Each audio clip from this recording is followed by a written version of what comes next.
My name is Joshua. I'm with RadioWarrior.ca. I read in the paper, in the Huffington Post actually, about a woman, I think it was in Prince George in British Columbia, that was denied rent because she was asked if she took drugs or any of these kind of things, and she said no, she's just into her native practices and into her traditions, and said that she smudged, and because of that she was denied a rental agreement within an apartment complex, I believe. I just want to dispel any religious or any other kind of myths concerning smudging and what it is for me. As an individual thing, it can be different things for different people, but there's a basic general consensus of what smudging is all about. It uses 4 sacred herbs, and the reason we say sacred, it's not religious, even though, in a sense, everything that we do is a spiritual act. I mean, living our lives with our heart is a spiritual act, because there's no separation where, in many cultures, they separate the spiritual from the mind, from the heart, from our bodies, but it's all one. This here is an abalone shell, and it's part of my sacred bundle. This abalone shell has some sacred herbs in it from a smudge. I did a ceremony today, and because it was in the city, I didn't want to put the ashes of the rest anywhere but on the earth, which I think is respectful. Well, the 4 sacred herbs that are used in a smudge, and we'll start with the sage. The sage is represented as a representation of the West, and as you know, or I've heard of, we're always dealing with the 4 directions, and sage represents the West. Okay, and I won't go into what the meanings and things are. You can always research that on the internet. The East is represented by tobacco. This tobacco leaf or twist was grown by a friend of mine and given to me as a gift, which I break off and add into the smudge bowl. Now, sweetgrass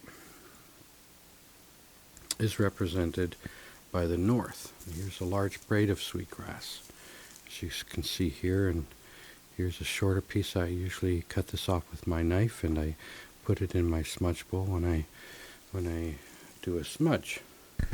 And the last thing here is a beautifully dried piece of cedar, gathered respectfully. And cedar is representative of the south. So we have all the directions. We put them in the smudge bowl, and as you can see, my feather from my bundle, we light the sacred herbs in the smudge bowl, and then we use a feather to kindle the flames or the smudge. And what it does, it's like incense. It starts lighting the pieces together, the different sacred herbs. What we do for it is, for instance, if we're in a gathering like I was this morning, the people come and the smoke billows, and they will, like a prayer, cleanse themselves, cleanse their arms and their body as a symbol of surrender, as a symbol of clearing. Sometimes they smudge a home or a building or an object. It's just, all it is the same thing as an intent of prayer. When I heard about this article from the Huffington Post, I was incensed and was like, these are to us sacred because everything that we live in is sacred.